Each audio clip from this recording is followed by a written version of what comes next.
तो ये जो पवित्र स्थान है इसका नाम है श्री एक चक्र धाम। क्या नाम है? तो बहुत ही पुरातन धर्मस्थली है।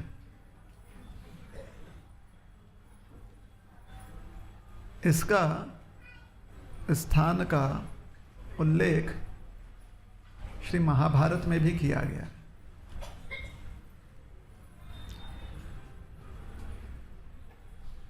ऐसे कि आज से 5000 वर्ष पूर्व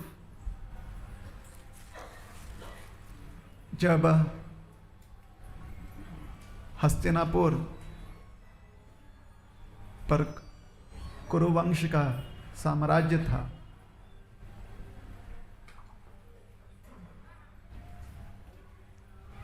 तो आपस में कुछ मतभेद हो गया कुरुवंशियों का, है ना।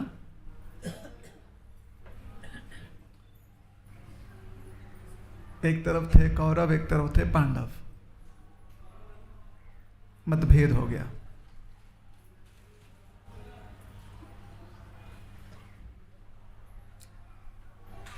इस मतभेद में भगवान कृष्ण को पांडवों के पक्ष में रहना पड़ा। किंतु दाऊ जी महाराज जो हैं हमारे बलराम जी, उन्होंने क्या किया? तीर्थ यात्रा पर निकल गए। इसलिए घर में कभी भी कलह होता है तो दो रास्ते हैं, या तो किसी का पक्ष लो या फिर तीर्थ यात्रा पर निकल जाओ। आपको क्या लगता है, क्या करना योग्य है? हाँ, हम लोग कौन सा धर्म युद्ध करने वाले हैं? तो अगर कोई कलह होए तो तीर्थ यात्रा पर निकल जाइए। अगर चलकर नहीं जा सकते, पैरों पर नहीं जा सकते, तो मन में तीर्थ यात्रा पर चले जाइए, है ना। फिर घर वाले यही बोलेंगे, तुम्हें काहीच बोलत नाही, काय झालं तरी तुम्ही गप्प बसता।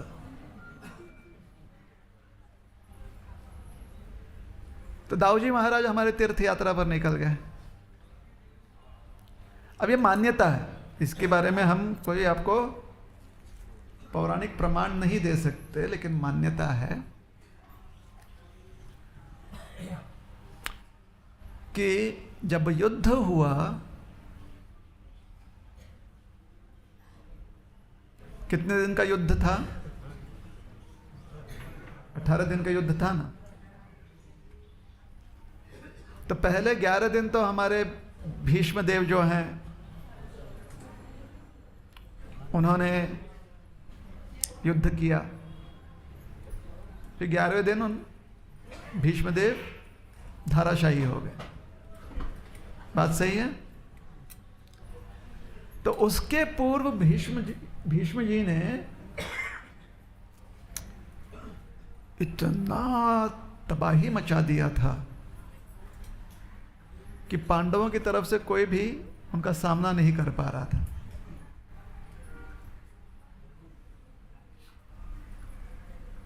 जब कोई गुरु, जब कोई शिक्षक, जब कोई माता पिता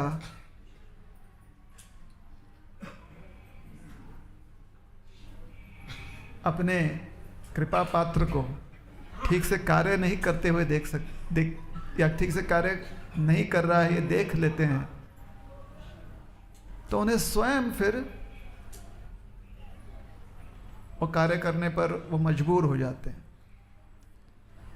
तो जब भगवान कृष्ण देखा कि श्री अर्जुन जी महाराज ठीक से युद्ध नहीं कर रहे हैं क्योंकि सामने भीष्म देव हैं, तो भगवान कृष्ण ने क्या किया? रथ से उतरकर भीष्म की ओर दौड़ने लगे। एकदम भाव विभोर होकर, मानो जैसे भगवान कह रहे थे कि मेरे भक्त हो भीष्मदेव, लेकिन अधर्म के पक्ष में इतना परिश्रम।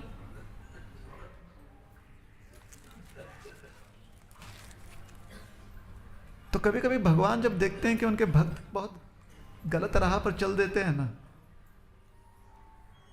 और रुक नहीं रहे, तो भगवान को ही फिर कार्यस्थ होना पड़ता है, भगवान को स्वयं हस्तक्षेप करना पड़ता है। तो यहां पर वैसे ही हुआ। अब दौड़ तो लिए प्रभु, जब दौड़े तो सर पर जो भी मुकुट उकुट जो था उनके, वो गिर गया, केस सारे भगवान के बिखर गए। इतनी तेजी से दौड़ रहे थे कि उसके प्रभाव से जो उलट वायु जी पर जो परिणाम हो रहा था, तो वो प्रवाह में उनके वस्त्र जो है, पीतांबर इत्यादि वस्त्र जो हैं, वो धोती उड़ने लगी हवा में, सब तितर बितर। फिर अचानक भगवान को सामने एक रथ का पहिया दिखा। उन्होंने कहा कि हाँ, दौड़ तो रहा हूं भीष्म देव की तरफ, लेकिन कुछ तो मेरे पास हथियार भी तो चाहिए, नहीं तो दौड़ के क्या बोलूंगा, हेलो भीष्म देव कैसे हो, ये बहुत गलत काम कर रहे, ऐसे बोलूंगा मैं? नहीं ना। तो दौड़कर कुछ ना कुछ तो भीष्म को रोकने के लिए करना है। तो एक रथ का पहिया, चक्र देखा उन्होंने रथ का, उन्होंने उसे भी उठा लिया और उसे अस्त्र की तरह प्रयोग करने लगे, उसे गोल गोल घुमाकर। देखिए, किसी चीज को आप जब सीधे फेंकते हो तो उसका एक प्रभाव होता है, लेकिन जब गोल गोल घुमाकर उसमें गति ले आते हो ना, जैसे बॉलिंग बॉल डालता है ना बॉलर, अब चाहे तो ऐसे ही फेंक सकता है, लेकिन अब ऐसे फेंकता है तो उसमें गति आती है। तो भगवान ने ऐसे उस चक्र को घुमाया, और भीष्मदेव ने जो चक्र देखा तो भीष्मदेव ने कहा, हाँ ये अच्छी बात है। यहां पर भगवान के भक्त वत्सलता का प्रदर्शन हो रहा है। भक्त की रक्षा करने के लिए भगवान अपने वचन को निम्न मानते, गौण मानते, सेकेंडरी, तुच्छ मानते। तब तक अर्जुन जी दौड़कर आए पीछे, रथ उठाया था ना भगवान ने, तो उस समय थोड़ा सा भगवान रुक गए, नहीं तो अर्जुन जी कैसे पकड़ पाते, नहीं पकड़ पाते। तो रथ उठाने के लिए जब उठे और रथ उठा लिया अपने हाथों में, तो अर्जुन पीछे से दौड़कर आए और उनके चरण पकड़ लिए अर्जुन जी ने। बोले, प्रभु क्षमा कर दीजिए, क्षमा कर दीजिए, आप अपना वचन मत तोड़िए। तो भगवान ने अर्जुन से कहा, प्रॉमिस, वचन देते हो? तो बच्चे लोग क्या बोलते हैं, प्रॉमिस ऐसे किए, तो भगवान ने भी ऐसे किया शायद, बोले सच्ची मुच्ची प्रॉमिस, सच्ची, ऐसा कुछ नहीं किया। वचन देते हो? बोले हाँ। अब इस चक्र को उठा ले तो क्या करें? तो उस चक्र को रणभूमि से ही भगवान ने दूर फेंक दिया, क्योंकि घूम रहा है ना चक्र का, चक्र में गति आ गई, तो क्या करना चाहिए उसका, तो दूर फेंक दिया। अभी हमने क्या कहा, ये पौराणिक प्रमाण हमारे पास नहीं है, लेकिन मान्यता है। वो एक चक्र जो है घूमते हुए आया और जहां पर घिरा, क्या था वो? एक चक्र था। जहां पर आकर गिरा वो क्या हो गया? एक चक्र क्राम। अब और एक कथा है महाभारत में, जहां पर कहा गया है कि वनवास के समय, अब वनवास युद्ध के पहले होता है, बाद में? युद्ध के पहले ही होगा ना, बाद में कैसे वनवास होगा? युद्ध के बाद तो जीत गए थे ना। तो वनवास के समय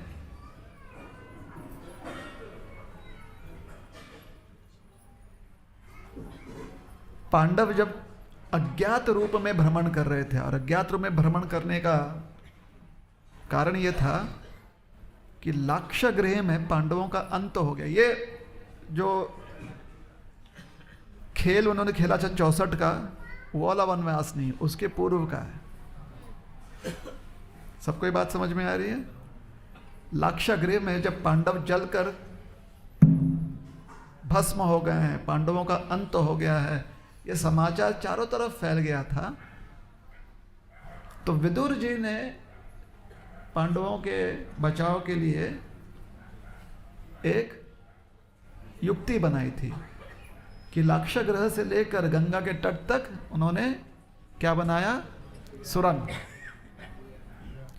है ना? भूया रास्ता, भूया रास्ता, भूया रास्ता सबको समझ में आ गया? मतलब आपका वो जो रोड के नीचे से आप लोग कभी चल के जाते हैं रोड पार करने के लिए, तो वैसा एक भूयारी मार्ग बराबर है, टनल बना दिया, सुरंग। इधर से गए और बाहर से निकले तो ऐसे तलवार निकालकर हर हर महादेव, वो मावड़े थे अपने वो वाले नहीं। यहां से बाहर निकले तो फिर अज्ञात, कहाँ है पांडव पता नहीं, तो पांडव एक गांव में आए कुंती महारानी के साथ। उस गांव का नाम एक चक्र ग्राम कहा जाता है, ठीक है। उस गांव में एक प्रथा थी कि हर दिन एक बैलगाड़ी पर बहुत सारा सामान रखकर, खाने पीने का सामान रखकर, गांव का एक युवक, हर एक घर का एक युवक उस पर बैठकर 2 बैल से युक्त बैलगाड़ी, उसमें बहुत सारा भोजन दूर जंगल में ले जाते थे। फिर कोई वापस नहीं आता था, ना बैल, ना भोजन, ना ही वो युवक। क्यों? ये सब जो है बकासुर नामक एक राक्षस के लिए भोजन दिया जाता था। तो जिस घर में पांडव रुके थे, आश्रय लिए थे, उनके घर का उस दिन नंबर आ गया था। तो घर का जो मुखिया था, जो पति भी था, पिता भी था, वो तैयारी कर रहा था जाने के लिए। लेकिन उसी घर में उनकी कन्या का विवाह भी होने वाला था। तो कुंती महारानी तक ये बात पहुंची। कुंती महारानी ने कहा कि भीम तुम जाओ बैठकर बैलगाड़ी पर। भीम ने कहा बिल्कुल जाऊंगा, क्योंकि उतना खाना देखकर तो भीमसेन, तो भीमसेन बैलगाड़ी लेकर गए। फिर बकासुर जब बाहर आया कि मेरा भोजन आया है क्या, तो उसने देखा कि भीमसेन आराम से गाड़ी पर बैठकर सारा भोजन खाकर ढकार ले रहे हैं।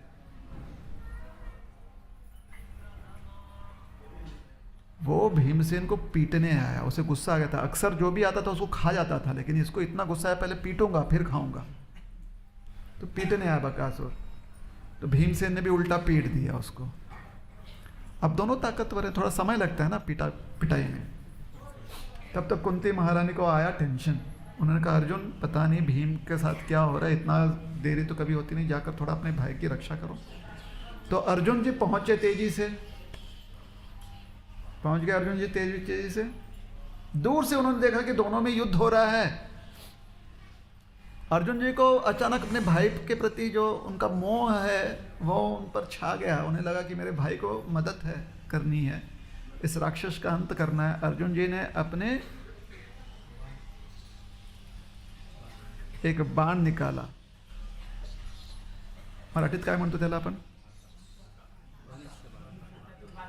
भाता, भाता है ना, भाता सबको आता है। कैसे आता है? समझ में आता है।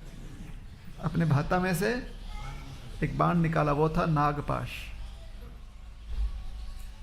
पाश नहीं था लेकिन नागयस्त्र था, और अपने धनुष पर उसे साध दिया। छोड़ने ही वाले थे तब तक देखा वहां पर भीमसेन पीट रहे हैं उसको, और बकासुर भी पीट रहा है। ये देखकर अर्जुन जी ने यहां से बाण छोड़ा और वहां पर भीमसेन ने जोर से ऐसा मुक्का सर पर मारा कि बकासुर मर गया। बकासुर मर गया। ये बाण वहां तक पहुंचते तो देखते बकासुर मर गया, तो बाण सोचता अब मैं किसको मारूं। तो बाण अर्जुन से बोलता है भाई कुछ कीजिए, मैं क्या करूं अब। तो अर्जुन जी ने बाण छोड़ दिया है। अब बाण कहीं लगना नहीं है। तो कुछ नियम है ऐसे अस्त्रों का कि अगर ऐसे अस्त्र अपने लक्ष्य तक नहीं पहुंचते हैं तो फिर जो भी उनकी शक्ति है वो स्वरूप धारण कर लेते हैं। तो ये क्या था? नागस्त्र था, अपने लक्ष्य तक पहुंचा नहीं तो इसने क्या स्वरूप धारण कर लिया? नाग का स्वरूप। ठीक है, ये सब कहां हो रहा था? एक चक्रग्राम में। लेकिन हम जहां पर बैठे हैं वहां पर नहीं, इसके आसपास के परिसर में भी, आसपास जंगल था। तो ये नाग बहुत ज्यादा लोगों को परेशान करता था, क्योंकि लोग डर जाते थे। किसी को उसने तकलीफ नहीं दी, लेकिन उसको देखकर ही लोग डर जाते थे, इतना भयानक दिखता था। तो सारे लोग आ गए एक व्यक्ति के पास। आपको पता है कौन है वो व्यक्ति? वो एक ओझा थे। ओझा माहिती है ना? ऐसे मंत्र करके आपका जो भी परेशानी दूर करते हैं। हाँ, ओझा। क्या बोलते हैं उनको? ओझा। क्या बोलते हैं? एक ओझा थे, उनका नाम था हड़ाई पंडित। क्या नाम था? कभी कभी हड़ाई ओझा भी कहा जाता है। उनके पास आए, कहे महाराज जी, ओझा जी, भाई इस नाग के लिए आप कुछ मंत्र वंत्र ये कर देंगे। उन्होंने बोला आपको चिंता मत कीजिए, करेंगे। अब हड़ाई पंडित का एक पुत्र है, उन्होंने जब ये बात सुनी, उन्होंने कहा कि हम इसका प्रयोजन करते हैं। वो जंगल में गए, उन्होंने नाग को ढूंढ निकाला। नाग जब उन्हें देखा तो नाग अपने बिल में छिप गया। क्यों छिप गया आपको पता है? क्योंकि जो नाग तकलीफ दे रहा था उसके पास सिर्फ एक ही मुंह था, लेकिन जो उनको ढूंढ रहा था ना, उस नाग ने देखा कि इनके तो हजारों फण हैं। नाग ने क्या देखा? मेरे पास तो एक ही फण है, लेकिन ये बच्चा जो मुझे ढूंढ रहा है इसके 1000 फण हैं। तो नाग जो है अपने बिल में चला गया, और ये 1000 फण जैसे दिखने वाला जो बालक था, उसने क्या किया? अपने कान से एक कुंडल निकाला। एक में एक कुंडल है, दोनों कानों में कुंडल है। तो एक कान का कुंडल निकाला और उस बिल के मुंह के ऊपर रख दिया। तब से वो नाग उस बिल से बाहर आ ही नहीं पाया। यह उस कुंडल की शक्ति थी। तो यह व्यक्ति जिसने ऐसा किया, उसके बाद आजीवन वो अपने कान में सिर्फ एक ही कुंडल पहनता है, क्योंकि दूसरा तो दे दिया ना नाग रोकने के लिए। हड़ाई पंडित के इस पुत्र का नाम है निताई। क्या नाम है? तो जब नाग ने दर्शन किया तो क्या दर्शन किया? कि 1000 फण हैं। इसका कारण यह है कि नित्यानंद प्रभु साक्षात कौन है? बलराम जी। और बलराम जी जब भगवान की सेवा करने के लिए विस्तार हो जाते हैं, विस्तारित, तो शेष के रूप में हजारों फण धारण करते हैं, और इतनी अनंत उनकी शक्तियां हैं कि वो अनंत शेष कहलाते हैं। तो बलराम होइलो निताई। बलराम जी जो है वो क्या है? नित्यानंद प्रभु। बलराम जी क्या है? नित्यानंद प्रभु। तो आपको कैसा लगा ये एंट्री? कैसा लगा बलराम जी का? एकदम धांसू एंट्री था ना? हाँ या नहीं? सही बताइए। अब आते हैं हम बलराम जी का आविर्भाव कैसे हुआ। कृष्ण लीला में बलराम जी के पिता हैं वसुदेव जी। और बलराम जी की माता है रोहिणी देवी, है ना। और श्री रामायण में वही बलराम जी लक्ष्मण जी हैं। लक्ष्मण जी के पिता हैं दशरथ जी महाराज और उनकी माँ है सुमित्रा देवी। बात सही है गलत है?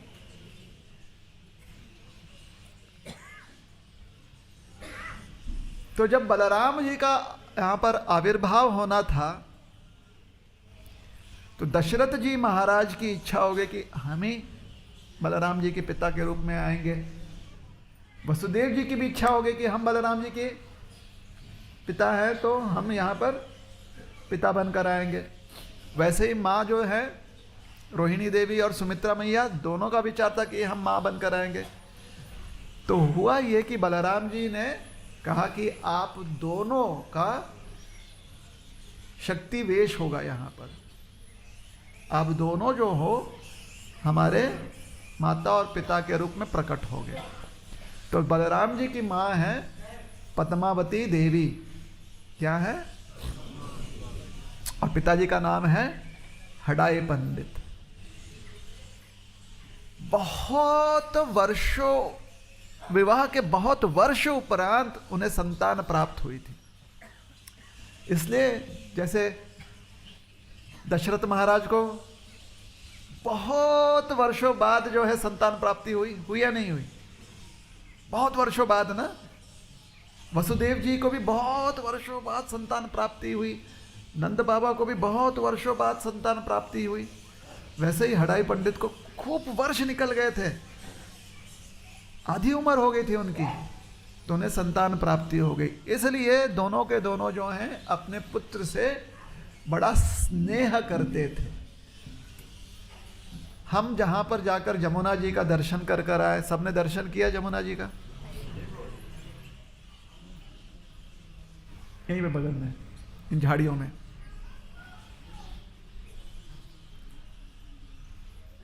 तो जमुना मैया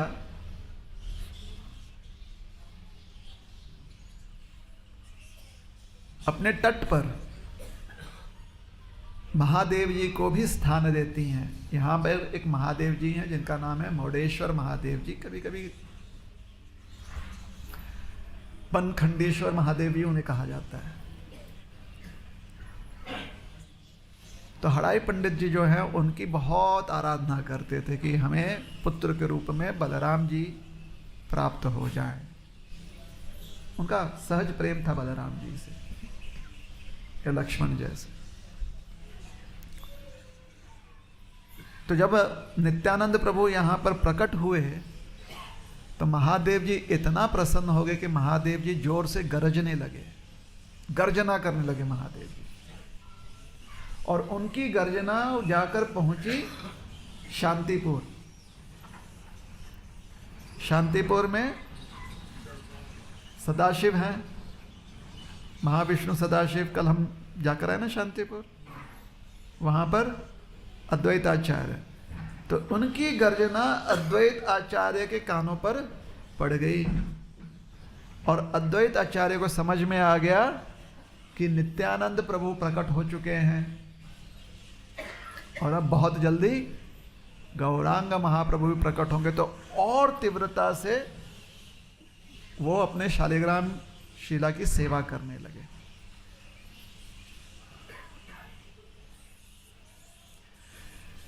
बचपन से नित्यानंद प्रभु जो हैं उनको आसक्ति थी पौराणिक कथाओं में। कौन सी कथाओं में? पौराणिक। जैसे उनके हम उम्र के उनके बहुत सारे मित्र होते हैं, बहुत सारे मित्र थे, तो उनको इकट्ठा कर कर एक आध दिन उन्हें कमरे में ले जाते थे और कमरे में दरवाजा खिड़की सब बंद कर देते थे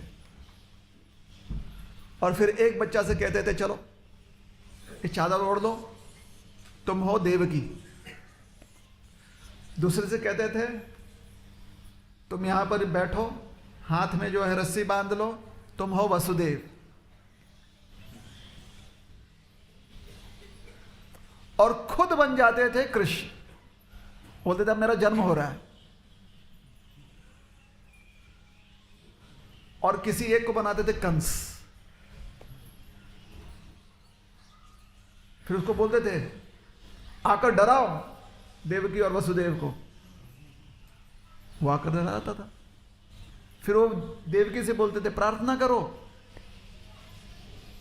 वसुदेव जी से बोलते थे देवकी की रक्षा करो, तो वो ऐसा करते थे। और बाकी और जितने भी बच्चे थे उनसे कहते थे तुम सब देवता हो। अब देवकी जो है गर्भस्थ है, तुम लोग प्रार्थना करो।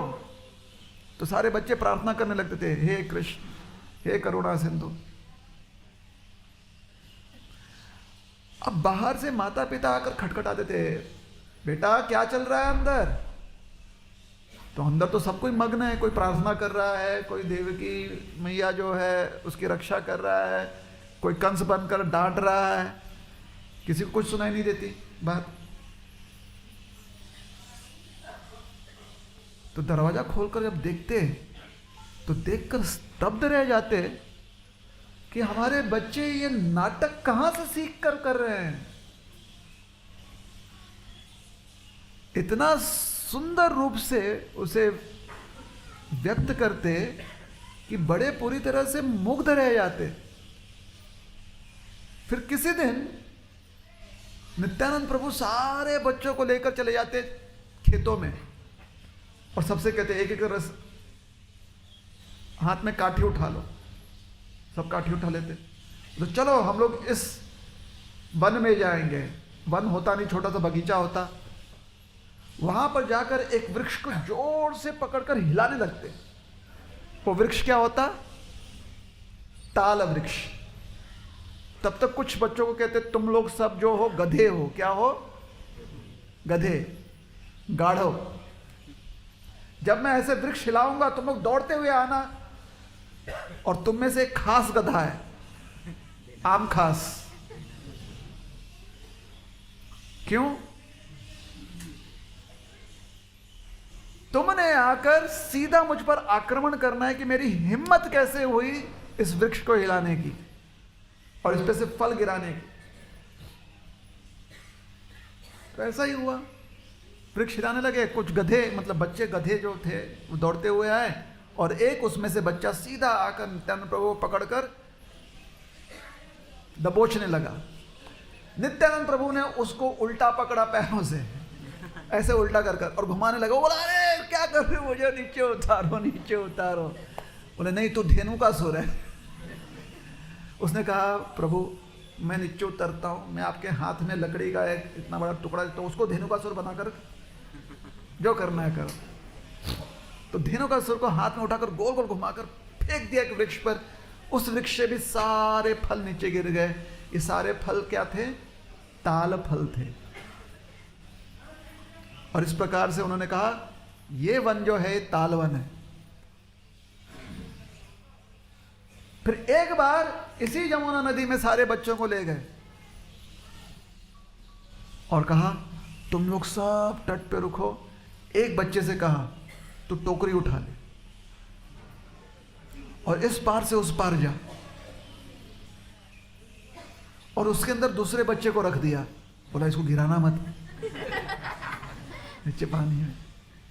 और जब दूसरा बच्चा वो जो है टोकरी में था और एक बच्चा टोकरी में उठाकर जमुना के इस पार से उस पार जा रहा है, तो नित्यानंद प्रभु पीछे से उस टोकरी के ऊपर अपना हाथ ऐसे फैलाए मानो जैसे कि फण, अनंत शेष अपना फण फैलाकर भगवान की रक्षा कर रहे हैं।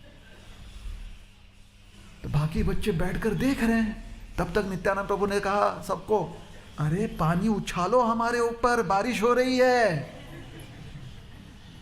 तो सारे बच्चे पानी उछालने लगे। ऐसा प्रतीत हुआ जैसे कि घनघोर वर्षा हो रही है। उसमें वसुदेव जी भगवान कृष्ण को जमुना पार गोकुल धाम ले जा रहे हैं।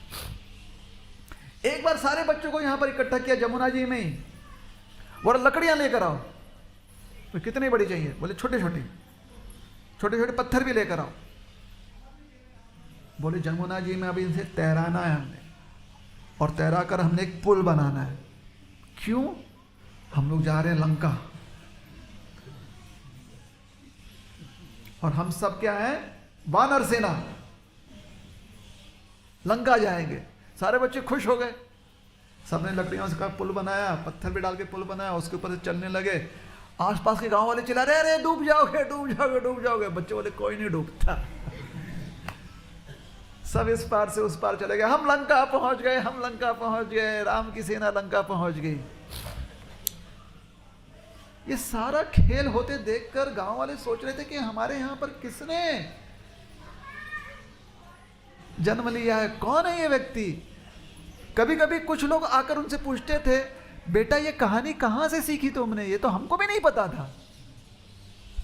बात सही है गलत है? अब आप लोग में से कितने लोगों को पता था कि देवकी मैया के गर्भ में जब कृष्ण स्थित थे तो देवता आकर प्रार्थना करते थे? नहीं पता होगा, है ना?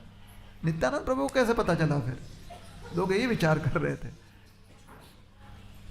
तो कुछ लोग कहते थे शायद कोई बड़ा महात्मा आया है, जन्म लिया है हमारे, ये तो हमारे गांव का भाग्य है कि इतना बड़ा महात्मा यहां पर जन्म लिया। कुछ लोग कहते थे नहीं नहीं, ये हमारे पुण्य का जो है फल है। और कुछ लोग कहते थे नहीं, ये साक्षात भगवान है। देखो ना, पूरा जो चिन्ह है बिल्कुल लगता है कि कोई भगवान का अवतार है। चर्चा होते रहती थी लोगों की। और हड़ाई पंडित के पास जाकर जब बोलते थे तो हड़ाई पंडित कहते, ना ना ना, मेरा बेटा है वो, शायद पूर्व जन्म का कुछ ज्ञानी होगा, इतना ज्ञान है, लेकिन है तो मेरा बेटा। कि जब भी भूख लगती तो आकर अपनी मैया से, माँ से बोलता है, माँ खाना दो, भोजन दो, बैठ। भगवान ऐसा करते हैं क्या? कोई सिद्ध महात्मा ऐसा करता है क्या? ये तो मेरा बेटा है। अब पद्मावती बोलती थी कि मैं जानती हूँ अपने बेटे को, कुछ चीज़ें जो अच्छी लगती खाने में अगर ना मिले तो कैसे वो पीछे पड़ जाता है, वो चाहिए वो चाहिए वो चाहिए, मेरा बेटा है। एक दिन ऐसे ही खेल खेल में नित्यानंद प्रभु ने सबसे कहा कि आप सब हो वानर सेना, ये है सुग्रीव, ये है ऋक्षराज, जामवंत, ये है नल, ये है नील, ये है अंगद, यह है हनुमान, और मैं हूं लक्ष्मण। और सामने बताया कुछ बच्चों को, तुम हो रावण, तुम हो मेघनाद, तुम बाकी त्रिशीर, त्रिशीर तो मर गया था, अन्य और नाम दे दिए थे कि तुम सब जो हो रावण की सेना वाले हो। और सबको अच्छे से समझा दिया था सबने क्या क्या करना है। तो युद्ध हो गई दोनों गुट के बीच में। रावण उस समय अपने महल में बैठकर कहता, मेघनाद जाओ बेटा। मेघनाद सबको पता है कौन है? हाँ, रावण का पुत्र है, बात सही है। और इंद्रजीत सबको पता है कौन है? कौन है? रावण का पुत्र। अच्छा, दोनों एक ही है, चलिए दोनों एक ही है। मेघनाद जाओ, रावण ने कहा। तो मेघनाद अपनी सेना लेकर, इंद्रजीत अपनी सेना लेकर वहां पर आया। और जैसे नित्यानंद प्रभु ने समझाया था उस प्रकार से उसने सीधे लक्ष्मण पर वार किया। लक्ष्मण कौन है? नित्यानंद प्रभु। एक घास का ऐसा तिनका पत्ते जैसे था सूखा हुआ, उसको लेकर कहा, मैं वार कर रहा हूं लक्ष्मण, रोक सको तो रोको। लक्ष्मण ने कहा, करो वार। उसने जब उसे फेंका, सीधे जाकर नित्यानंद प्रभु के छाती पर वो लग गया। नित्यानंद प्रभु धाराशय धड़ाम करके नीचे गिर गए। बच्चों ने ताली बजाना शुरू किया, अरे वाह वाह वाह वाह वाह, कितना अच्छा हुआ, कितना अच्छा हुआ। लेकिन नित्यानंद प्रभु ऐसे ही निताई पड़ा हुआ है नीचे। फिर बच्चों ने कहा, ए निताई उठो ना, ए निताई आगे क्या करना है, ए निताई उठ। उठे ही नहीं, कोई हलचल नहीं। बच्चों को लग गया डर, कुछ तो गड़बड़ है। बच्चों ने बुलाया बड़ों को, चिल्ला चिल्ला कर, अरे आओ देखो निताई को कुछ हो गया, नित्यानंद को कुछ हो गया, आइए आइए। सब गांव के काफी लोग आ गए, हड़ाई पंडित भी आए। क्या हुआ निताई, क्या हुआ? उन्हें अपने बच्चे का सर जो है अपने गोद में रखकर कहा बेटा उठ जा, पानी लेकर छिड़का चेहरे पर। सिर्फ मूर्छा ही नहीं थी, श्वास भी नहीं चल रहे थे। तो धीरे धीरे लोगों को लगने लगा कि अब तो ये गया। सब रोने लगे, बच्चे रोने लगे, बड़े रोने लगे। तब तक पद्मावती जी तक भी समाचार पहुंच गई, वो भी दौड़े दौड़े आए, मेरा बेटा मेरा बेटा। सब रोने लगे। तो उनके बीच एक गुरुजी थे, तो संत जैसे व्यक्ति थे, दान धर्म करने वाले व्यक्ति। उन्होंने जब ये सारा दृश्य देखा, उन्होंने पूछा क्या हुआ, नित्यानंद प्रभु ऐसे क्यों पड़े हुए हैं? तो एक बच्चे ने कहा मुझे पता नहीं, मैं कहा था ऐसे फेंको, मैंने फेंक दिया, उसके बाद लग गया, वो गिर गया, उसके बाद मुझे नहीं पता, मैंने किया, मुझे ऐसे बेचारा रोने लगा। मैंने नहीं किया, मुझे तो नहीं पता, नित्यानंद उठो ना नित्यानंद। बाकी बच्चे रोने लगे, नहीं हमको नहीं पता, हमने नहीं देखा, ये तो खेल रहा था, इसने कहा, इसी ने कहा फेंको, हमने फेंक, उसने फेंक दिया, हमको नित्यानंद वापस चाहिए। पापा नित्यानंद, पापा नहीं, बाबूजी।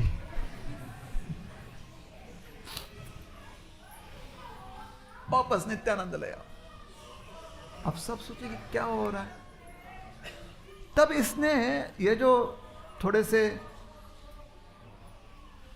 शांत स्वभाव के व्यक्ति थे, इन्होंने पूछा कि क्यों, तुमने क्यों फेंका ये? बोले नित्यानंद ने कहा कि वो लक्ष्मण है, मैं हूं मेघनाद, ये फेंकने के लिए कहा था। तो ये थोड़े बहुत आपके जैसे और हमारे जैसे इन्होंने टीवी सीरियल देखा था, तो इन्हें याद आया क्या होता है। इन्होंने पूछा इधर हनुमान कौन है, कौन है हनुमान? तो एक बच्चा बोलता है मैं हूं। तो जब ऐसा होता है तो तुमको कुछ नहीं कहा था नित्यानंद ने कहने के लिए? बोला कहा था ना, मुझे बोला था कि मुझे उड़कर जाना है, कोई तो पर्वत है गंधमादन, वहां पर जाना है, बोला मुझे, लेकिन जब वो गिर गया तो मैं फिर छोड़ दी। तो उन्होंने कहा हनुमान अपना काम करो, नित्यानंद ने बताया ना, नित्यानंद ठीक हो जाएगा इससे। हाँ। ओ भागा बच्चा, भागने के उसे 10 कदम थे, ज्यादा नहीं, ये तेजी से 10 कदम भागा। बोला ये उठाया मैंने। क्या उठाया? पर्वत, जिसके ऊपर क्या है? संजीवनी। लेकिन संजीवनी थी नहीं ना उसके ऊपर, तो उसने 4-5 ऐसे लकड़ी लगा दी। बोला हाँ अब मैं उड़ रहा हूं। हाँ। संजीवनी पर्वत, द्रोणगिरी कुछ लोग कहते हैं, कुछ लोग उसे गंधमादन का एक शिखर कहते हैं, जो भी हो, उठाकर लेकर आए। उठाकर लेकर आए, उसका चलो लो मैं ले आया, लेकिन नित्यानंद अभी भी गिरा हुआ है। मेरे को लगा उड़ जाएगा, या आपने झूठ बोला। झूठ क्यों बोला? नित्यानंद तभी भी बड़े हुए हैं। तो उस महात्मा ने पूछा यहां पर सुषेण कौन है? कोई कुछ बोले नहीं। अरे सुषेण कौन है? तो कोई नहीं बोले। अरे वो रावण का वैद्य सुषेण कौन है? हाँ मैं हूं। दूसरे बच्चे ने कहा मैं हूं, क्योंकि वो भी पूरी तरह से नित्यानंद जी जो है बेहोश गिर गया, तो वो भी भूल गया था कि वो सुषेण है। मैं हूं। तो तुमको क्या बोला था नित्यानंद, क्या करना है? हाँ वो हनुमान जब लेकर आएंगे ना वो पर्वत, तो उसमें से मुझे संजीवनी ढूंढनी है, तो करो। उसने फिर एक लकड़ी उठाया, फिर अपने हाथ में रखा, बोला, उन्होंने कहा था ऐसे ऐसे करना, उस बूटी में से रस निकालना। रस तो है नहीं इसमें। तो पानी की कुछ बूंद डालकर कहा ये लो रस तैयार हो गया संजीवनी का। सुषेण ने लिया उसको थोड़ा सा और नित्यानंद प्रभु के नासिकाओं के नीचे रखा। जय श्री राम करके नित्यानंद प्रभु खड़े हो गए।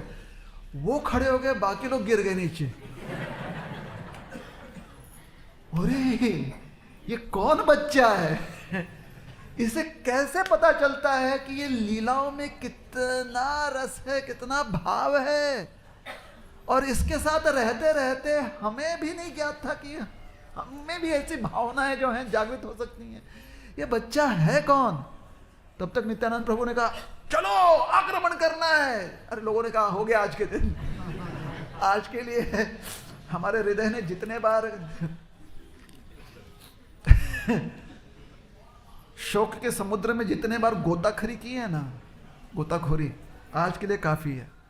इसके बाद आज नहीं, अब अगले दिन तुम लोग करना। तो आप लोगों में से बहुत लोग वो कर रहे थे ना वहां पर दर्शन, जमुना जी के बगल में क्या दर्शन, गौर निताय थे, कृष्ण बलराम थे। तो मान्यता यह है कि वहीं पर वो लीला घटी थी, ऐसे मान्यता है। और वहीं पर वो शक्तशील नाम का जो अस्त्र था वो नित्यानंद प्रभु को लगा तो खाली पत्ते का एक टुकड़ा या थोड़ा सा घास का एक तिनका लगा था, लेकिन पूरी तरह से लीला में भगवान इस प्रकार से अपनी चेतना अंदर डाल दिए थे कि साक्षात मूर्छित हो गए थे भगवान नित्यानंद। तो पद्मावती जी ने जब देखा कि उनका बच्चा ठीक ठाक हो गया तो उन्होंने बोला चलो चलो इसका अभी हमें नज़र उतारना है, इसके ऊपर कोई बुरी नज़र नहीं लगनी चाहिए, कोई अपशकुन नहीं होना चाहिए, इसको मीठा खिलाओ, घर ले आओ। इतना उनको पुचकारने लगे, प्रेम करने लगे। नित्यानंद प्रभु ने कहा यही तो चाहता हूँ मैं। घर में अच्छे से सुलाया। फिर दूसरे दिन फिर से नित्यानंद प्रभु निकल गए बाहर खेलने के लिए। ऐसे ही यहाँ पर समय बीतता गया, लोगों का प्रेम, लोग भूल जाते थे कि उनके भी बच्चे हैं। लोग अपने अपने बच्चों के बारे में भूल जाते थे। उन्हें लगता था कि हमारे बच्चे तो नित्यानंद के मित्र हैं।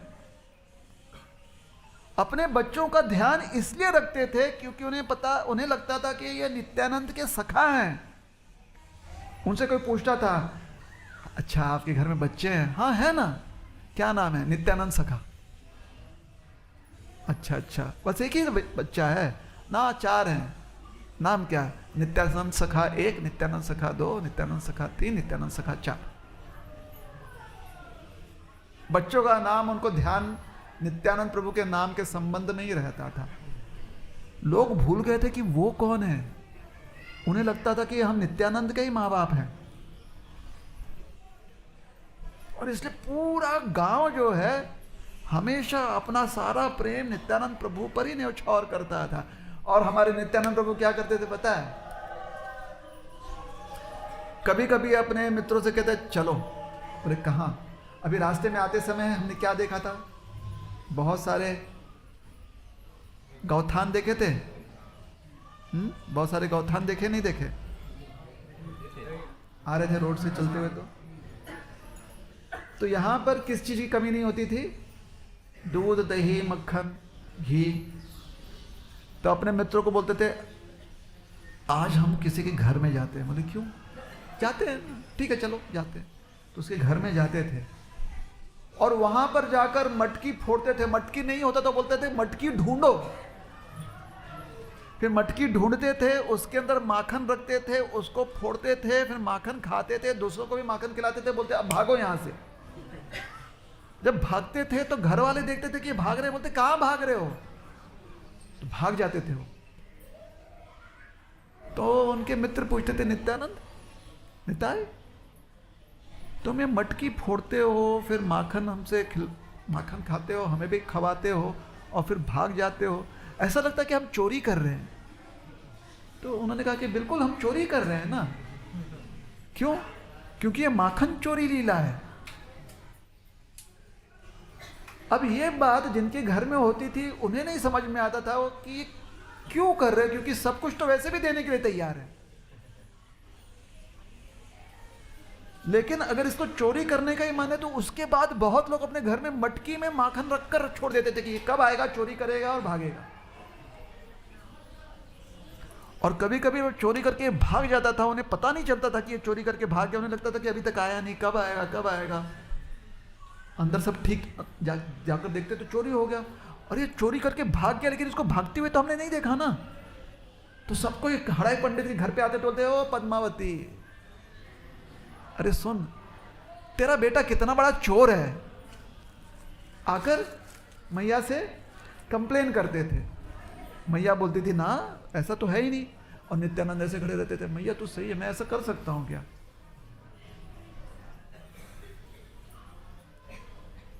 तो तो फिर वही बोलते थे, जो लोग आते थे बोलते थे नहीं ऐसा है ना कि इसको बोलो कि हमारे घर में मटकी है, माखन है, लेकिन जब चोरी करके भागता है तो एक बार हमें दस्तक देकर जाए, बता कर जाए कि भाग रहा है, ताकि उसका दर्शन तो हो जाए।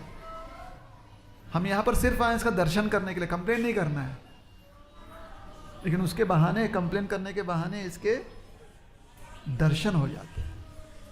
तो इस प्रकार से नित्यानंद प्रभु के प्रति सब कोई पूरी तरह से बिल्कुल पूरा उनके ऊपर लुट गए थे सबके सब। नित्यानंद प्रभु की उम्र हो गई करीब 12-14 वर्ष की। एक सन्यासी इस गांव में आए, कहीं से, किसी को पता नहीं कहां से आए, लेकिन इतने तेजस्वी थे कि गांव वालों ने उनका स्वागत किया, या महाराज आइए महाराज।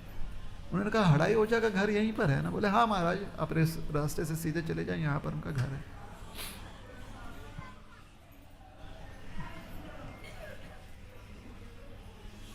उनके घर पहुंचे, हड़ाई पंडित ने उनका स्वागत किया, मेरे घर सन्यासी देवता आए हैं, आइए महाराज बैठिए। उन्होंने कहा हड़ाई ओझा आप जानते हो आप कितने भाग्यशाली हो? उन्होंने कहा बहुत भाग्यशाली हो महाराज। बताओ क्यों भाग्यशाली हो? आपके जैसे संत महात्मा हमारे घर में आए, ये तो हमारा भाग्य है। बोले धत, इसको पता भी नहीं कि इसके घर में कौन है, कौन अवतरित हुआ है। महाराज आराम कीजिए, विश्राम कीजिए, आपके लिए भोजन तैयार करते हैं। उन्होंने कहा नहीं, भोजन एक ही शर्त पर हम यहाँ पर ग्रहण करेंगे, नहीं तो हम भोजन ग्रहण नहीं करेंगे। बोले महाराज आपको कोई भी शर्त हो, पहले आप भोजन ग्रहण कर लीजिए, आपकी हर बात मानने के लिए तैयार है, लेकिन पहले आप भोजन स्वीकार लीजिए, प्रसाद स्वीकारिए हमारे यहाँ पर, आपकी सारी बात मान लेंगे। बोले आप हमें वचन देते हो? बिल्कुल वचन देते हैं आपको कि आपकी जो भी आप मांगोगे, जो भी आप इच्छा व्यक्त करोगे, वो हम पूरी यथाशक्ति पूरी करने का प्रयास करेंगे। प्रसाद उसाद खाया, फिर उन्होंने कहा महाराज लेट हो गया, अंधेरा हो गया, यहीं पर विश्राम कर लीजिए। ठीक है विश्राम कर लेते हैं, लेकिन कहाँ से विश्राम करें? आधे रात्र तक तो वो दोनों चर्चा ही कर रहे थे कि भगवान कृष्ण कितने सुंदर हैं और भगवान रामचंद्र कितने सुंदर हैं। कृष्ण लीला और रामलीला पर चर्चा चल रही थी। फिर थोड़ा सा विश्राम किया सन्यासी महाराज ने, जाकर हड़ाई ओझा ने भी, पंडित जी ने भी आराम किया। दूसरे दिन उठे प्रातःकाल, महाराज जी की सेवा में गए। महाराज जी ने कहा बहुत आनंद हुआ, आपने कितने अच्छे से आदर सत्कार किया, हम भाग्यशाली हैं कि आपके घर में आपके घर का दर्शन हो गया, हमें यहाँ पर आश्रय मिला, अब हमें प्रस्थान करना चाहिए।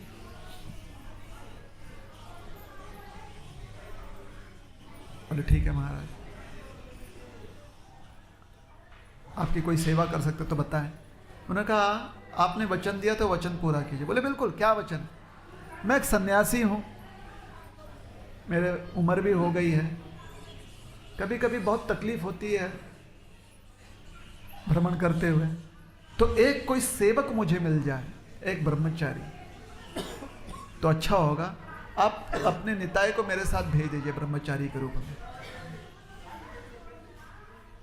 हड़ाई पंडित को कुछ विश्वास ही नहीं हुआ, मानो जैसे कि उनकी सारी इंद्रियां जो हैं बिल्कुल शांत हो गई, पत्थर की तरह एकदम चट्टान बनकर वैसे स्तब्ध खड़े रहे। सन्यासी महाराज ने कहा हड़ाई ओझा जी, बोले हाँ महाराज।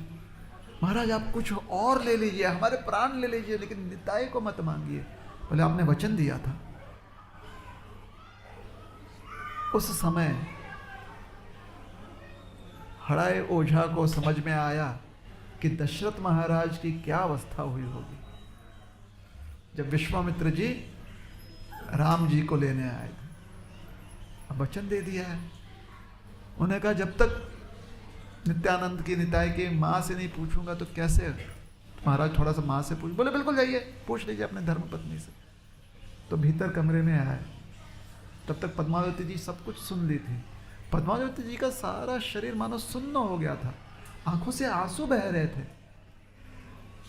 हड़ाई पंडित ने कहा पद्मावती ने कहा कि आप हमारे पति हो, हमारा धर्म है कि हम अतिथियों की सेवा करें। अगर किसी अतिथि को असंतुष्ट कर दें, उसकी इच्छा पूर्ति नहीं कर पाए, तो हमारा गृहस्थ जीवन जो है वो बिल्कुल नष्ट हो जाएगा। वो गृहस्थ धर्म हमारा जो है नष्ट हो जाएगा। आंखों में से आंसू गिर रहे हैं, लेकिन मुख से जो शब्द निकल रहे हैं वो साक्षात धर्मशास्त्र है। आप निताई को दे दीजिए उन्हें। अब पद्मावती जी को भी समझ में नहीं आ रहा है कि जो बोल रही है वो बोल रही है कि कोई और बुलवा रहा है उनसे। जैसे कि जो वो शब्द बोल रही हैं और जो उनकी भावना है, दोनों में अंतर है। मन में निताई को गले से लगाई हुई हैं, हृदय में निताई को पूरी तरह से चिपका लेगी, कोई से लेकर ना जाए, लेकिन शब्द निकल रहे हैं कि आप दे दीजिए। और उस समय जैसे यशोदा मैया को अनुभव हुआ था, कृष्ण को जब ले जाया जा रहा था और कौशल्या माई ने जिस प्रकार से प्रभु रामचंद्र जी को विदा किया, वैसे ही पद्मावती जी ने अपने लाडले को हड़ाई पंडित से कह दिया कि उन्हें आप दान कर दें, सन्यासी महाराज। यहां पर नित्यानंद प्रभु बड़े प्रसन्न हैं। उन्हें इतना आनंद हो रहा है कि अब किसी प्रकार से मैं यहां से बाहर निकलूंगा और अपने भाई से मैं मिलूंगा। उनका भाई कौन है? नित्यानंद प्रभु का भाई कौन है?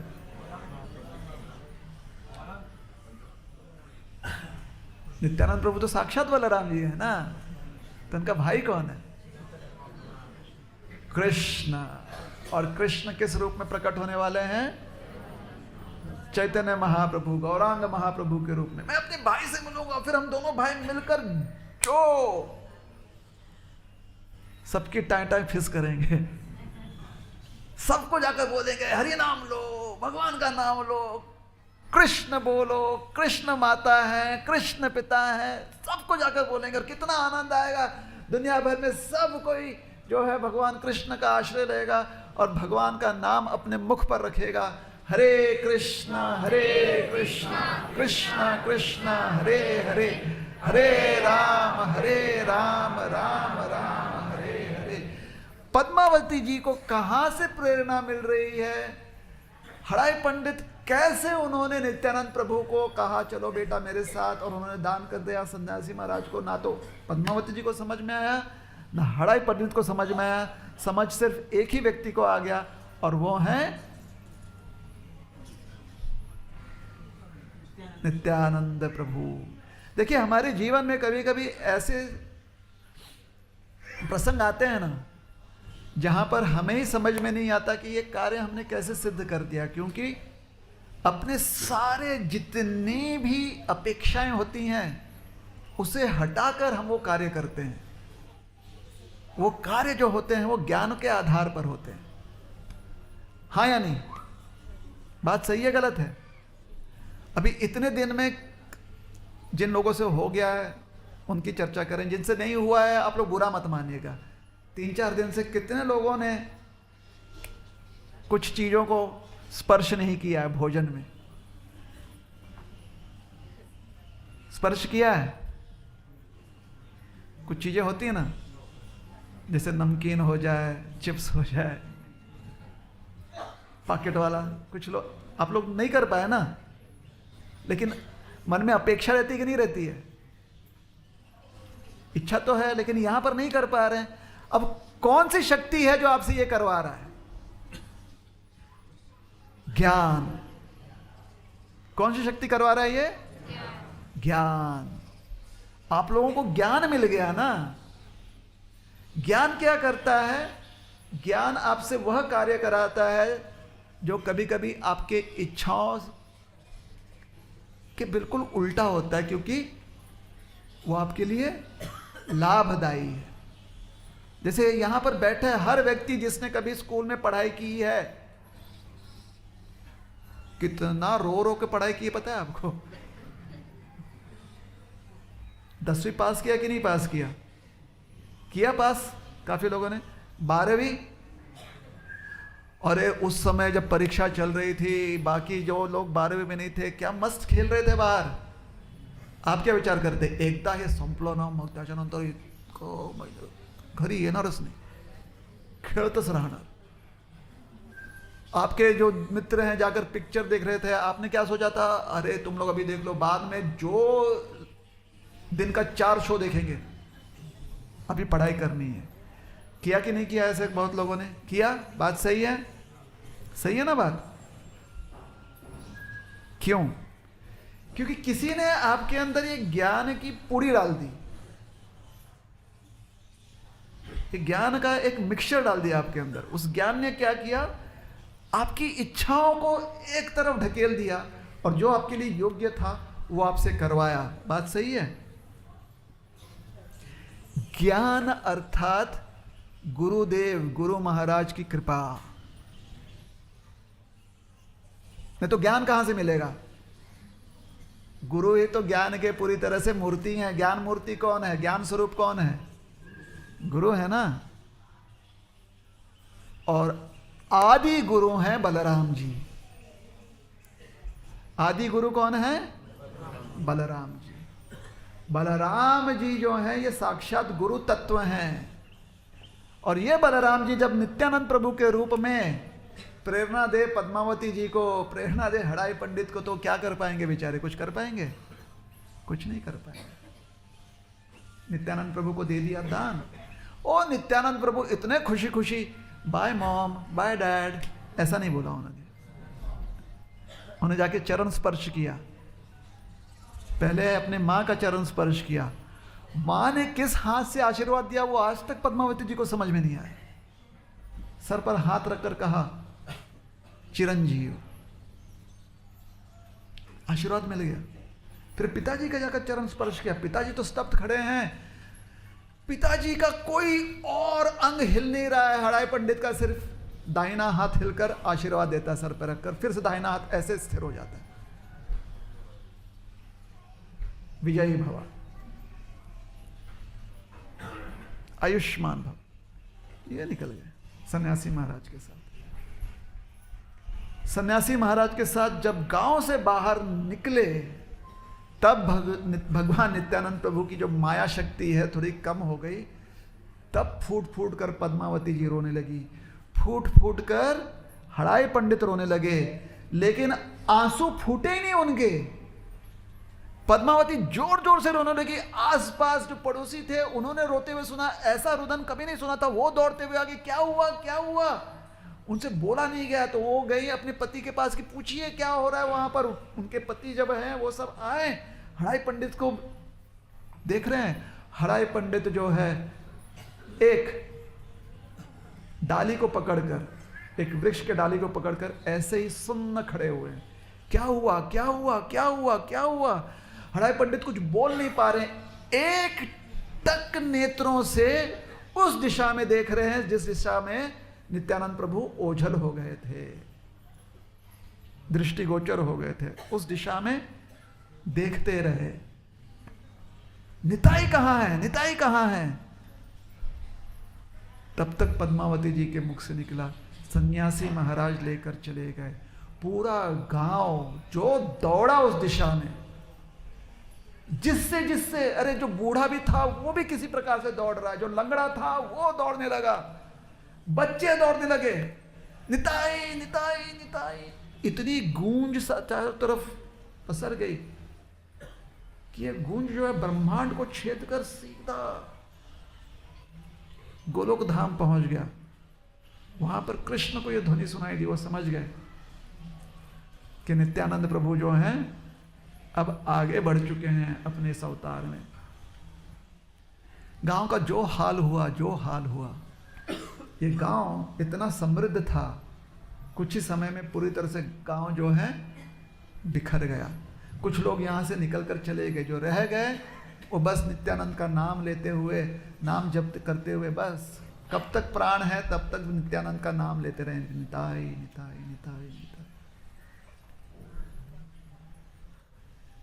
जगन्नाथ हड़ाई ओझा जो हैं, जिस डाली को, वृक्ष को पकड़ के छोड़ गए थे, कहा जाता है कि उसके ऊपर उन्होंने अपनी जपमाला रख दी थी कि क्या करूंगा जप करके. अब किसका जप करना था वही छोड़कर चला गया.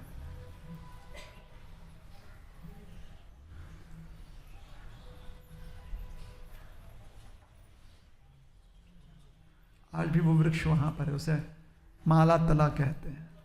कहा जाता है कि बाद में चैतन्य महाप्रभु भी आए थे, नित्यानंद प्रभु के यहाँ पर जो लीला स्थली थी उसका दर्शन कर रहे थे और अपने गले की माला निकाल कर भी उन्होंने उस वृक्ष पर डाल दिए थे, इसलिए उसे माला तला कहते हैं।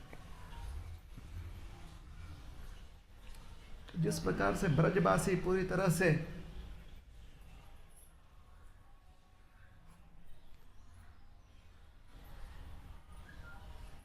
प्राण रहित शरीर में रह रहे थे, यहाँ की गौएं जो हैं दूध देने से अपने आप को रोक नहीं पा रही थी, लेकिन बछड़े जो हैं दूध पी नहीं पा रहे थे। यहाँ के पक्षी शांत हो गए थे। यहाँ हिरण जो है वो पूरी तरह से खाना पीना भूल चुके थे। हर कोई जो है नित्यानंद प्रभु के विरह में यहाँ पर दुखी, अलग प्रकार का दुख था ये, मानो उसमें आनंद ही आनंद, क्योंकि नित्य नित्यानंद प्रभु का स्मरण हो रहा है तो वो आनंद था।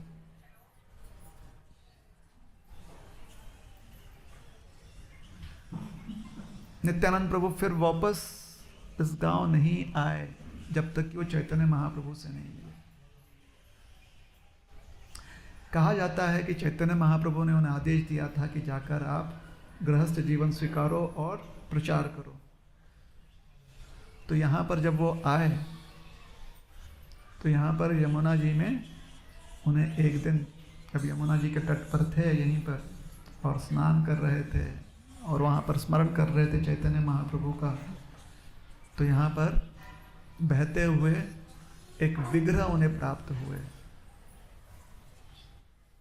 तो जिस स्थान पर हम लोग दर्शन करने गए थे उस स्थान को ऐसा माना जाता है कि वहीं पर वो विग्रह प्राप्त हुए। आज वो विग्रह जो है एक मंदिर में स्थापित है और उनका नाम है बांके राय। जब चैतन्य महाप्रभु अप्रकट हो गए, नित्यानंद प्रभु उनके विरह में, उन्होंने सोचा कि अब मेरी भी लीला समाप्त करनी है, तो मान्यता यह है कि वो जाकर उसी विग्रह में लुप्त हो गए, बांके राय के विग्रह में। कहा जाता है कि एक बार हड़ाई ओझा की बहुत इच्छा थी कि जगन्नाथ जी की दर्शन पुरी में जाकर करें, हड़ाई ओझा जी की। तो नित्यानंद प्रभु ने जगन्नाथ जी से प्रार्थना की कि आप यहाँ पर प्रकट हो जाएं। तो ऐसे मान्यता है कि जगन्नाथ बलदेव सुभद्रमैया यहाँ पर नित्यानंद प्रभु की इच्छा पूरी करने के लिए प्रकट हो गए, तो वो भी मंदिर का दर्शन प्राप्त हो जाएगा। जहाँ पर पांडव रह रहे थे वो स्थान भी यहाँ पर है, पांडव तला, वो भी आप दर्शन करेंगे। बचपन में नित्यानंद प्रभु को बहुत अच्छा लगता था दही चिड़ा खाना। क्या खाना? दही चिड़ा। यहाँ पर उसे चिड़ा दही कहते हैं। पोहे आणि दही, त्याच्यामध्ये साखर घालायचं, इसको कहते हैं चिड़ा दही। तो यहाँ पर हमारे गौड़ क्षेत्र में, गौड़ देश में, बंगाल, उड़ीसा इत्यादि उत्सव भी मनाया जाता है जिसे कहते हैं चिड़ा दही उत्सव। नित्यानंद प्रभु स्वयं चिड़ा दही तैयार करते थे और जहां पर ये उत्सव मनाया जाता था वहां पर घुटने के बल बैठकर हाथ में चिड़ा दही लेकर खाया करते थे। कि घुटने को जहानू भी कहा जाता है, घुटने को हंतु भी कहा जाता है। जिस स्थान पर यह उत्सव होता था वहाँ एक सरोवर के किनारे सारे लोग उत्सव करते थे, गांव के लोग। तो उस स्थान का नाम, क्योंकि वहाँ पर नित्यानंद प्रभु घुटने के ऊपर बैठकर चिड़ा दही का महोत्सव मनाते थे, एक घुटना नीचे रखकर हाथ में से चिड़ा दही का पात्र लेकर उसे तैयार करते थे। तो स्थान का नाम है हंतु गधा। हंतु गधा, गड्ढा जैसे होता है ना, गड्ढा, तो हंतु गधा या जहानु कुंड। तो आप उसका भी दर्शन करेंगे। जहाँ जहाँ कभी कभी नित्यानंद प्रभु किसी वृक्ष के नीचे, अक्सर क्योंकि वहाँ पर स्थान मिल जाता था, तो ऐसे एक बकुल वृक्ष या बकुल वृक्ष के साथ साथ अन्य वृक्षों का कुंज था। तो उस बकुल वृक्ष के छत्र छाया में बहुत लीला किया करते थे नित्यानंद प्रभु बच्चों के साथ, यही रामायण पर आधारित या कृष्ण लीला पे आधारित। एक दिन नित्यानंद प्रभु जब उस वृक्ष के नीचे बैठे हुए थे तो तो वृक्ष ने अपने डालियों को और पत्तियों को इस प्रकार बिखरा दिया मानो जैसे कि अनंत शेष वहाँ पर प्रकट हुए हैं। और आज भी ऐसे कभी कभी ठीक से कुछ लोग जो जब दर्शन करते तो ऐसा लगता है कि वो बकुल तला जो वृक्ष है मानो जैसे कि अनंत शेष के फण वैसे दिखाई देता है। तो उसका दर्शन भी करना है क्योंकि वहाँ पर नित्यानंद प्रभु अपनी लीलाएं करते थे।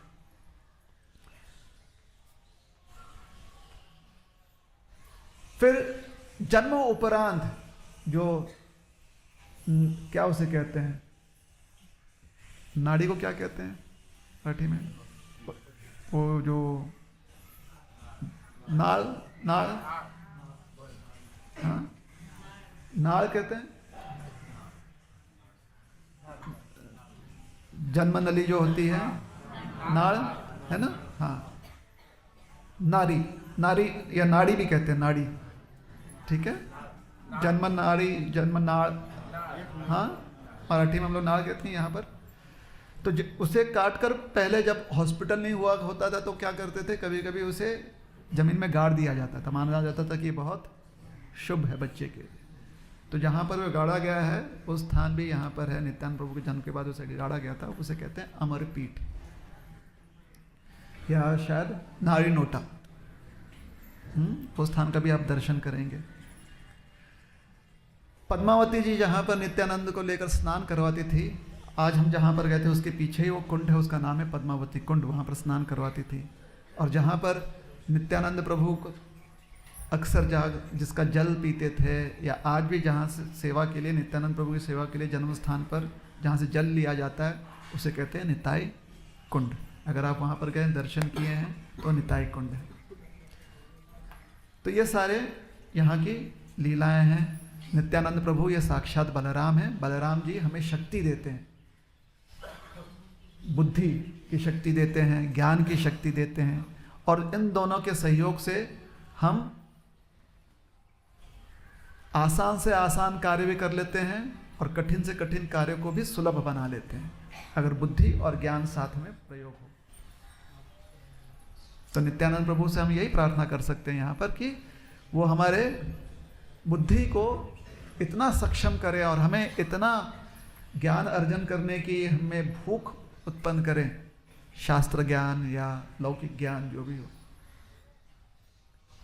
कि भगवान कृष्ण के प्रति हमारी आस्था बनी रहे, और जो हरिनाम है, हरिनाम को हम पूरी तरह से हरिनाम के प्रति समर्पित हो जाएं आजीवन, संपूर्ण जीवन के लिए। तो ये विशेष स्थान है जहाँ पर ऐसी प्रार्थना की जा सकती है। और नित्यानंद प्रभु से यहाँ पर गुरु आश्रय भी प्राप्त कर सकते हैं कि नित्यानंद प्रभु अब आदि गुरु हैं, हमेशा आप जो है अपने शिष्य मंडली में हमें रखे रहें। शिष्य का कर्तव्य क्या होता है? सेवा करना, सिर्फ गुरु की सेवा नहीं करना, क्योंकि गुरु सिर्फ एक व्यक्ति नहीं होता है, गुरु एक सोच भी होता है। गुरु हमें समझाते हैं कि समाज में कैसा व्यवहार करना चाहिए। तो शिष्य का कर्तव्य होता है कि वो जो गुरु के आदेश उपदेश, जो सोच है, जो विचार है, उसकी भी सेवा हम कर पाए। तो इसकी भी प्रार्थना यहाँ पर कर सकते हैं। चलिए आपको एक बहुत मार्मिक कथा एक शिष्य की और गुरु की सुनाते हैं। आप तैयार हैं? और फिर समाप्त करेंगे। प्रसाद तैयार है? कोई पता करेगा? एक गुरुजी थे, उनका एक इकलौता शिष्य था। गुरुजी का उस शिष्य से बहुत प्रेम था। शिष्य भी जो है पूरा प्रयास करता था कि गुरुजी की सेवा जैसे हो सके कर सके। एक दिन खूब बारिश हो रही थी, तो गुरुजी ने कहा शिष्य से कि बेटा बारिश हो रही है, बारिश में जो लकड़ियाँ होती हैं जिससे खाना पकाया जाता है, वो लकड़ियाँ बाहर ही रखा हुआ है, बारिश में भीग जाएंगी, वो लकड़ियाँ अंदर ले आओ। तो शिष्य ने कहा गुरुजी आप चिंता मत कीजिए, ये जो है बेमौसमी बारिश है, लकड़ियाँ ज़्यादा भीगेंगे नहीं, वो सूखी रहेंगी, आप चिंता मत कीजिए। तो गुरुजी ने सोचा ठीक है ये ऐसा कह रहा है, लेकिन लकड़ियाँ ज़्यादा भीग गई तो हम कैसे चूल्हा जलाएंगे। तो गुरुजी खुद चूल्हा लेकर लकड़ियाँ अंदर लेकर आ गए। लकड़ियाँ अंदर लाने के बाद गुरुजी ने कहा कि चलो अब समय आ गया है भोग बनाने का, तो आकर कुछ सब्जी उब्जी काट लो ताकि हम भोजन बना सकें। तो लड़के ने कहा गुरुजी अभी तो बस अभी तो दिन जो है ढल गया है, इतनी जल्दी क्या बनाने की, थोड़ी देरी में बना लेते हैं। तो गुरुजी ने सोचा कि शायद आज जो है अभी करने की इच्छा नहीं है। गुरुजी ने सोचा देरी नहीं करेंगे, बारिश भी हो रही है, क्या पता मौसम कैसे बिगड़ जाए। तो गुरुजी ने सब्जी उब्जी काट कर भोजन पका दिया। जब गुरुजी भोजन पका रहे हैं तो उस समय उन्होंने कहा कि बेटा हमारी गाय भी बाहर बंधी हुई है, वो भी भीग जाएगी, उसे अंदर ले आओ। तो शिष्य ने कहा कि गुरुजी वो गाय जो है बुद्धिमान है, आपने उस गाय का देख रेख किया हुआ है, बहुत बुद्धिमान गाय, उसे लगेगा कि ज़्यादा भीग रही है तो खुद अंदर आ जाएगी। तो गुरुजी ने सोचा कि शायद शिष्य जो है नहीं कर पा रहे काम, तो गुरुजी गाय को अंदर ले अंदर बांध दी। तब तक भोजन पक चुका था। गुरुजी ने कहा गाय को बांधते हुए कि बेटा भोग लगा दो, शिष्य जो है भोग चढ़ा दो भगवान को। तो शिष्य ने कहा भगवान जो है भावग्राही हैं, अगर हमने भगवान से कह लिया भोग स्वीकार लो तो भगवान भोग अब ऐसे स्वीकार लेंगे। आपसे सुना कि भगवान भावग्राही। तो गुरुजी ने सोचा कि ठीक है, शिष्य जो है शायद भोग लगाने का अभी उसकी इच्छा नहीं है, हम ही भोग लगा देते। तो भोग लगा दिया। भोग लगाने के बाद गुरुजी ने कहा शिष्य भोग लग गया है, प्रसाद है यहाँ पर, आकर प्रसाद तो ग्रहण करो। बोला जी गुरुजी, बिल्कुल प्रसाद ग्रहण करते हैं। प्रसाद ग्रहण करने के लिए बैठ गए। तो गुरुजी ने सोचा कि बेटा मेरी सारी बातें जो पहले बताया था वो तो तुमने की नहीं, ये कैसे मान ली। बोले गुरुजी ऐसा है कि 4 काम जब आपने कर लिया तो कम से कम मैंने एक काम तो करना चाहिए ना। आप गाय ले आए, आप लकड़ियाँ ले आए, आपने भोजन पकाया, आपने भोग, 4 काम अगर जब गुरु करता है तो कम से कम एक काम शिष्य ने करना चाहिए कि नहीं करना चाहिए? करना चाहिए ना, हाँ या नहीं? देखिए कितनी मार्मिक कहानी है। इसका मर्म जानते हैं क्या है?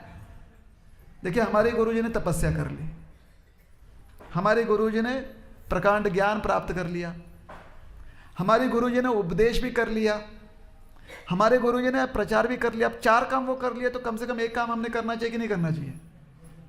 करना चाहिए कि नहीं करना चाहिए? तो कम से कम नामस्मरण तो कर लें, हाँ या नहीं? तो मार्मिक कथा थी कि नहीं? मर्म था उसमें, हाँ? तो कभी कभी चुटकुलों में भी मर्म होता है। तो अब हम सब अच्छे से नामस्मरण करेंगे। हरे कृष्णा कृष्णा कृष्णा हरे हरे, हरे राम राम राम हरे हरे। नित्यानंद प्रभु की जय, श्रील प्रभुपाद की जय, गुरु महाराज श्री गुरु तत्व की जय। हरे कृष्ण।